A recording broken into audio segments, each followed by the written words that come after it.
if members want to pick up on the same issue, they can, and I may not have to come back to it again. All right, thank you, Chair. All right, thank you. Sure. Thank you, and good morning once again to my colleagues here and to the Mayor and your team that is here present, to the Auditor General and the SIU. Chairperson, credit must be given for the improvement in audit outcomes from a qualified opinion to unqualified opinion with material findings.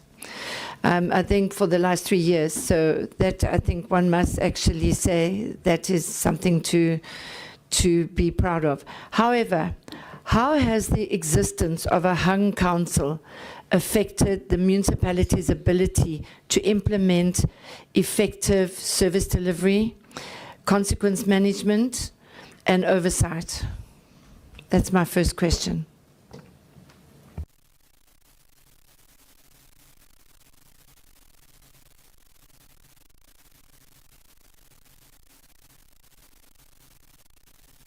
No, thanks, Chair.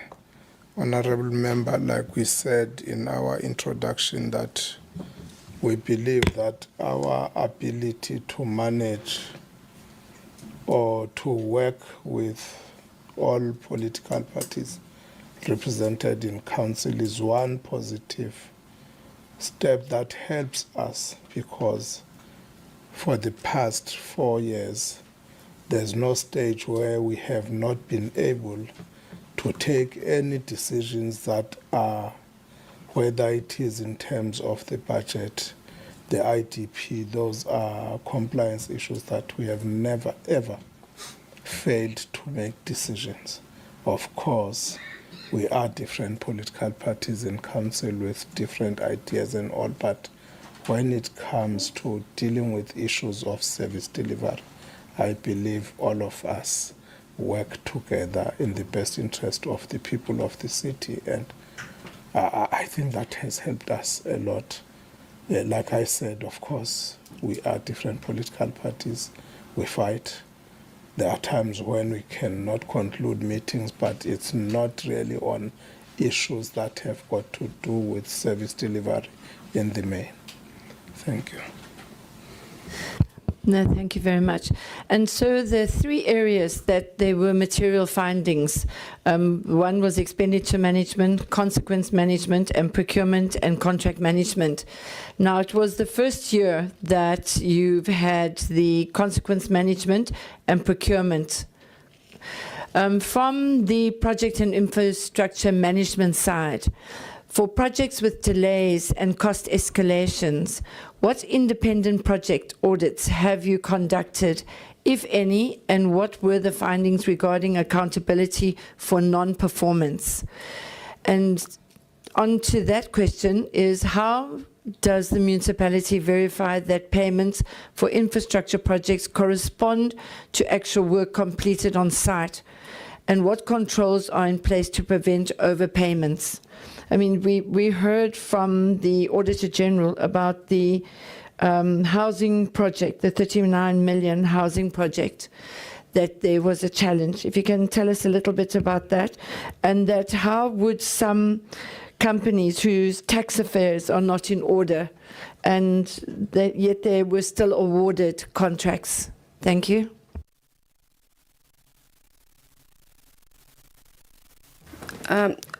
Chair, I will take the one in terms of the housing project that was delayed, and also incurred the irregular expenditure. The contract was awarded in 2017 financial year. The contract is Msunduzi is the implementer of the housing project. So we can only conclude the agreement once the department has then agreed to transfer the monies, which is your provincial human settlement department.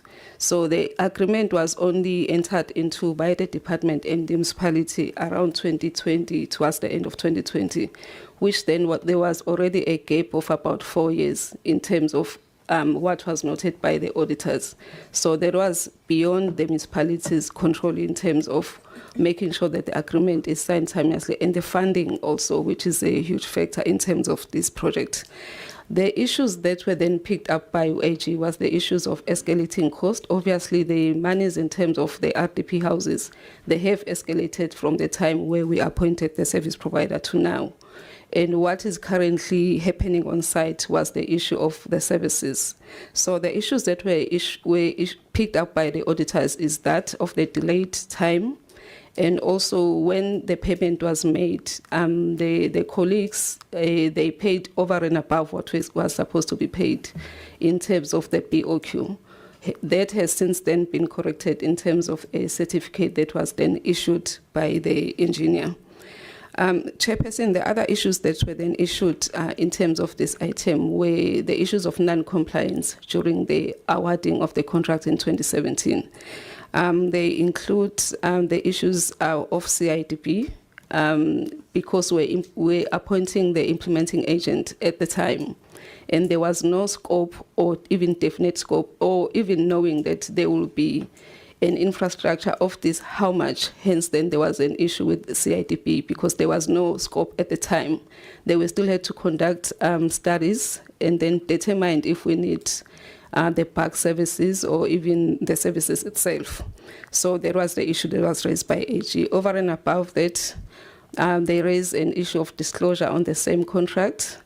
They raised a issue that the director did not disclose some of the interest, even though some of the interest was acquired after the awarding of the contract. But we have noted that and is currently submitted for investigation so that we can, as the municipality, implement consequence management where required. So currently, the audit finalized in December. At the same month, the submission was then made to have the forensic investigation on the same contract. Thank you, Chair. Coming back to that, when you said the directors did not disclose interest, can you speak a little bit more about that? And how was that related to the municipality? Chair, the colleagues will assist me where I'm failing. As far as I can remember, the director is serving as a tribunal member of the municipality on the planning side, which is not an employee-employer relationship, as the tribunal members are appointed by council, and explicitly saying the contract between the tribunal member and the municipality is that it's not an employee and employer relationship. So that is where it's coming from. Over and above that, there was an acquired interest after the awarding of the contract in other ventures or other companies that were not disclosed. But that is making sense because they were then acquired after the awarding of the contract. So that is the relationship that we are referring to in terms of that item. Thank you, Chair. No, thank you. So were any internal officials related to any of these cases? And then with regards to your disciplinary cases, there are still quite a lot that are unresolved or delayed, and some are delayed for years. What reforms are you implementing to expedite consequence management?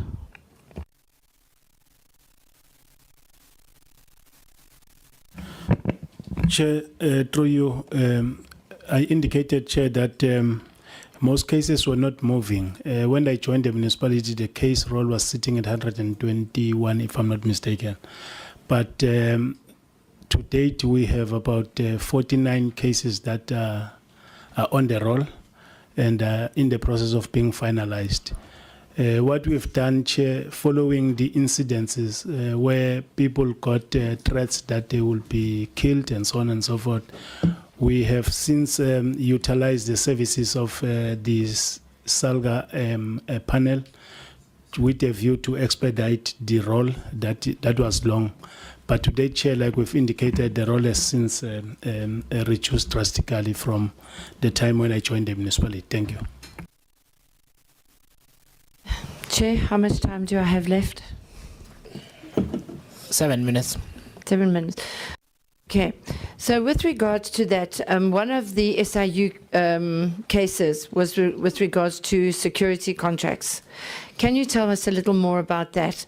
And were any of these threats related to that? And maybe you can speak to us a little bit more about the threats that you received. What measures have you taken to protect those that were threatened? And if there has been disciplinary cases taken against those that have threatened? Through you, Chair, the issue of KSA is a bit complicated. The findings of the SIU were the fraudulent documents that were included in terms of the bid that was submitted, and the municipality evaluated and adjudicated the same documents. So that finding then rendered the tender invalid or as irregular, or all the expenditure incurred as irregular expenditure.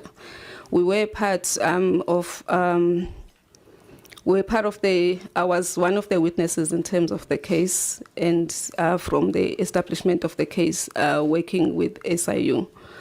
The threats, yes, they were directly concerning the same matter, and it's a bit personal, if I can end there.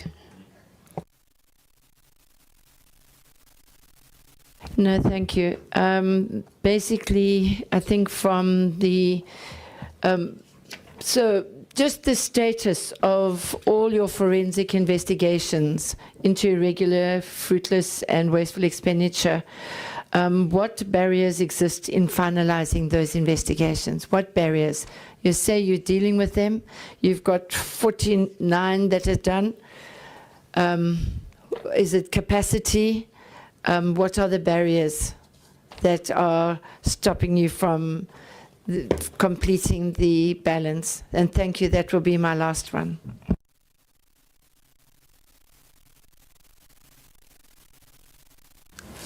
Chairperson, for status, reports or investigations were done by the Chief Audit Exec using external service providers.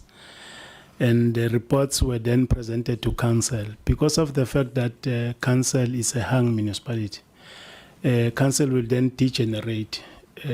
All confidential items were never concluded by Council with effect from November last year to date. Yesterday we had a full Council which was supposed again to consider the very same reports that were never considered. I'm not too sure because we had to leave Council to come to Cape Town to prepare for this presentation. I will have to get as to what has happened. But like I indicated, once Council has pronounced itself, because the reports are damning on some of the employees that are listed on the various reports, we need to recover money that were misappropriated and take consequence management to the employees that are highlighted in the report. The other impediment, Chair, that we have as a municipality is that the post of forensic senior manager forensic investigation is vacant.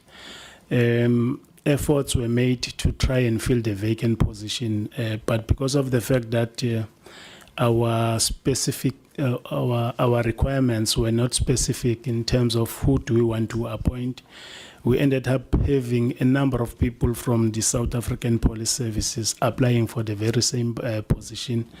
Chair, we had to check and then take a decision to re-advertise the position. To this end, Chair, we have requested Umgungondlovu as a district to assist us in terms of secondment, who then repudiated our request. We escalated to the office of the Premier, who also indicated that the very same person that they have in their midst cannot be seconded. 3 weeks ago, Chair, we appeared before the Provincial Executive Council of KZN. We raised the very same matter. On Monday, I got a call from the Secretary of the Legislature to indicate that the request is receiving the necessary attention. What they need to do is to write us a formal letter. But we want to indicate, Chair, to this House that there is something that has been done. We are hamstrung by a council resolution to effect those consequence management that needs to be done. Thank you. Chair, just to follow up, why would in your adverts you said there were many police officers that applied for the position? Did none of them comply? Was the what was the challenge that you then decided not to appoint? Chair, I think the advert or the requirements were ambiguous because it said police diploma. It will be a requirement, so that's why we had a voluminous number of subs members applying. But we then decided as a shortlisting committee to say we need to strike it off, and then put the requirements that will make it what we want to achieve as a municipality in terms of filling the vacant position. Thank you.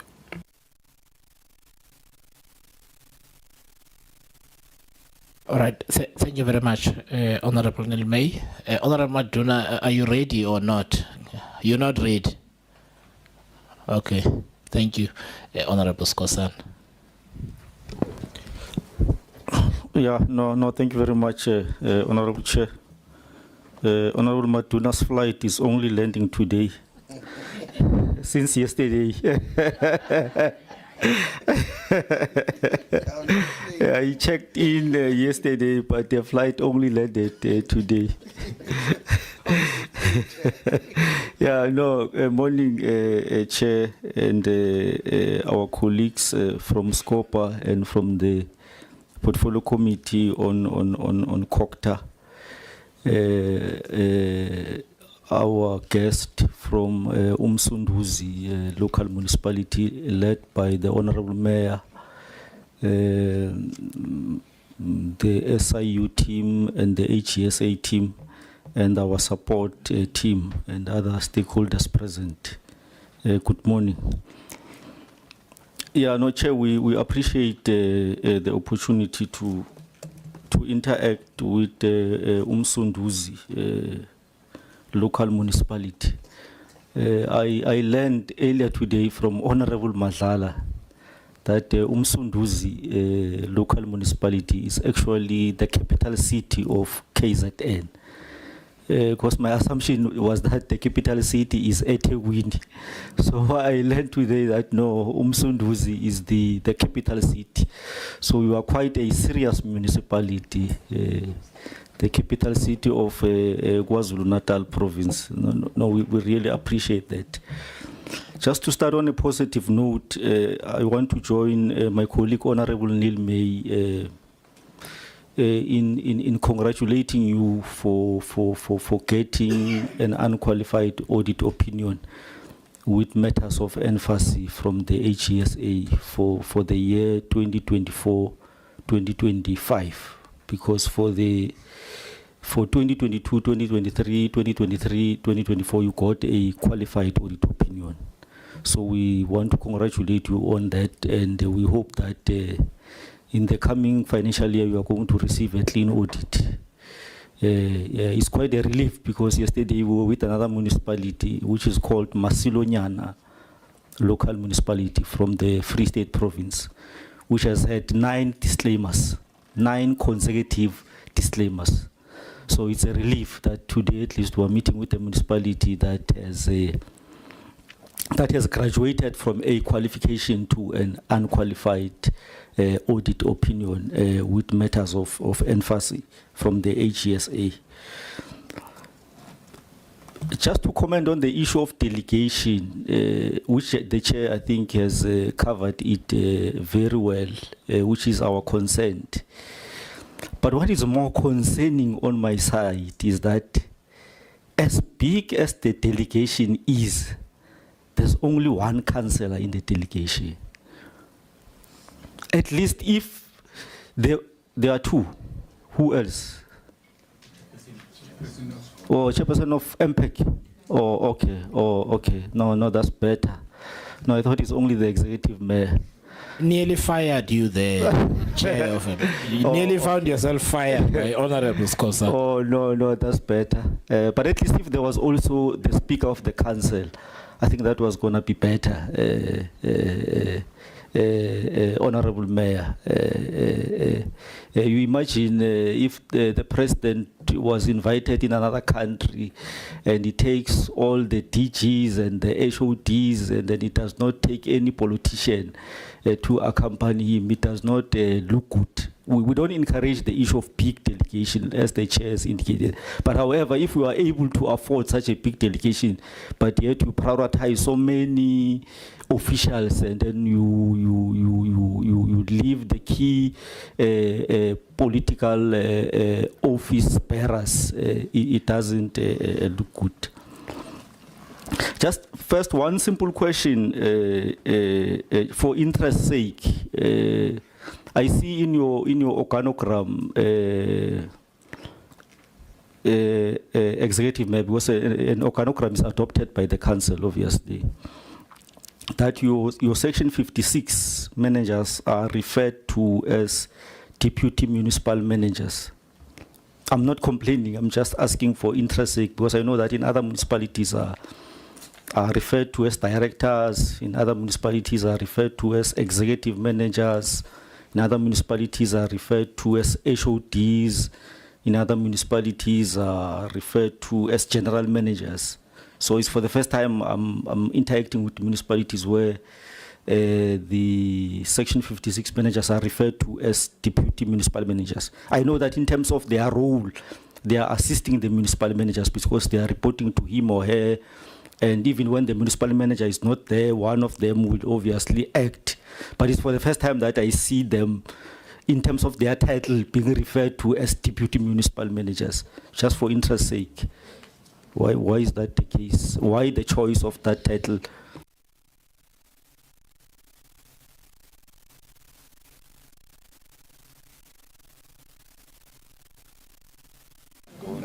Chair, in terms of the Systems Act, your Section 56 managers are referred to as senior managers. Now, you'll have heard when we introduced the team that we introduced deputy municipal managers and senior managers. It's a historical thing in Msunduzi that level 3 management was referred to as senior managers. It is those that report to the Section 56 managers. We changed from general managers when we adopted the new organogram, I think 3 years ago. In 2023, of course, the one that Cocta said it's a little bit bloated, we need to review, which we are saying we are concluding that process. That's when we changed from general managers to DMM, of course, to DMMs, of course, to us, whether general manager, because the job description or purpose of the job really has not changed. It's just that we introduced new departments. For example, we separated electricity from infrastructure in general. We are now moving towards also with this new that might come in, looking at taking water services away. Of course, it's still a discussion until council makes a decision. But Chair, honestly, there was really nothing that says change the title. It does not come with additional cost to council. The salaries of the senior managers, and I'm saying that in terms of the Systems Act now, are also guided at a national level, so it does not come with any cost to council that are additional because of the title of Deputy Municipal Manager. Thanks, Chair. But also on the issue of the delegation, Chair, we felt that the mayor and chairperson of MPEC in terms of political representation, because we are now here to account in the main on the audit findings, irregular, wasteful, fruitless, and unauthorized expenditure, those will be the relevant politicians to lead the delegation. Of course, we note the issue of the size of the administration, and in our view, it was just because we wanted everybody relevant in terms of the letter. Yes, on our inquiry on the size of the delegation, we did get the response that it is too big. It was bigger than this chair. We really tried to cut, but we note the concerns of the committee, and we can give you assurance that in future, if we were to appear here again, we will prepare so that at the end of the day, your senior managers, these are the DMMs, are in a position, by the way, to take accountability on anything that happens within their departments. So we really note that, Chair, and it won't happen again. Thank you. No, thank you very much, Honorable Mayor.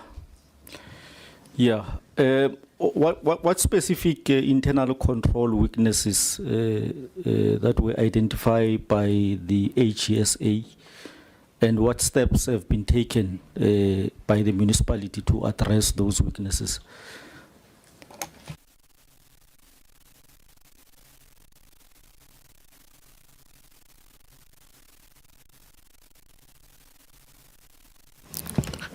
Thank you, Chair. Basically, it was the lack of oversight by management in terms of reviewing the reconciliations.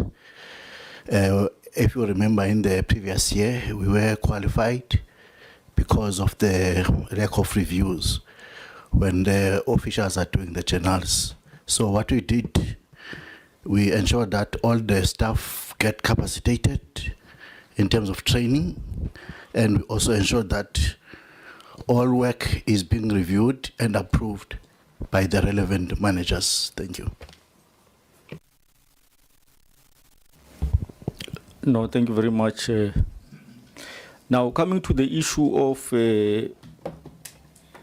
disciplinary processes and consequence management, how many disciplinary cases have resulted in sanctions, dismissals, or resignations before hearings, and what lessons has the municipality learned to prevent recurrence of similar misconduct?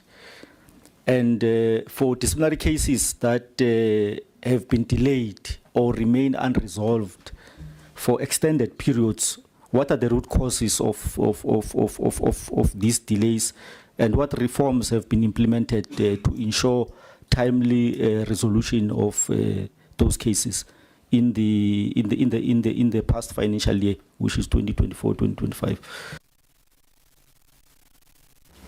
Chair, let me request the manager,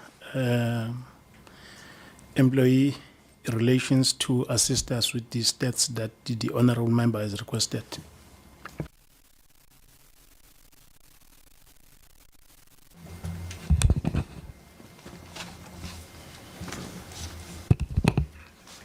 Good day, Chair. Members of the committee, and all protocols observed.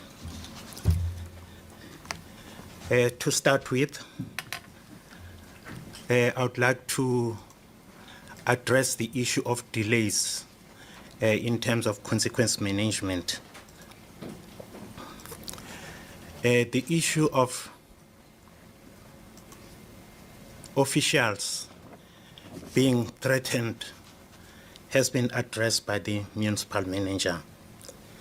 And it's one of the reasons of the cases being delayed, because appointed presiding officers and evidence leaders are recusing themselves when appointed to deal with the disciplinary cases. Then one and the same process will start afresh in terms of appointing a disciplinary panel. I want also to point out to the committee that once the disciplinary hearing has commenced, other parties have little to play, because now the issue is between the team that is conducting the disciplinary hearing. That's the presiding officer, the evidence leader, and the employees rep, who plays most of the part. And the delays there that emanates, like when points in limine are raised, would not be addressed by other officials beside the appointed disciplinary panel. I also want to state that in addressing the issue of delays in conducting this disciplinary hearing, we as Msunduzi municipality, we have a standard operating procedure which stipulates that once the disciplinary hearing has commenced, it must be completed within 90 days.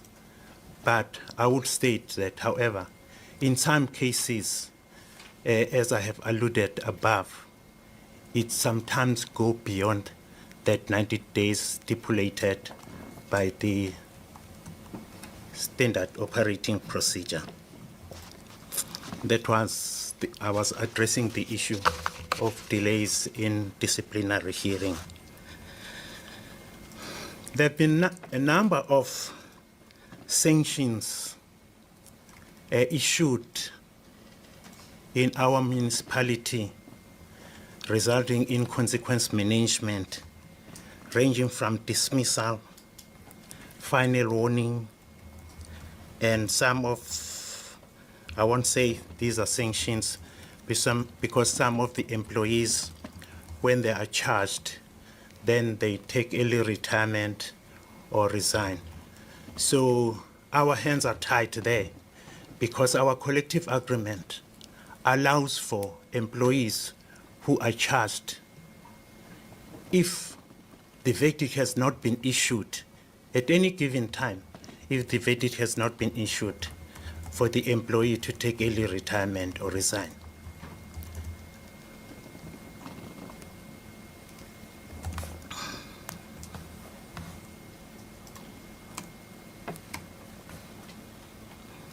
Yes, we had sanctions like demotions, verbal warning. Yeah, I would say yes, the municipality is instituting disciplinary, consequence management, which has resulted in 29 dismissals, 42 sanctions, 31 final warnings, 4 early retirement, 1 retirement, 19 resignation before the implementation of disciplinary hearing. Chair, I think I tried to cover all the questions that has been raised. Thank you. All right, thank you very much. Honorable Skosana, I saw a hand from Honorable Gupek.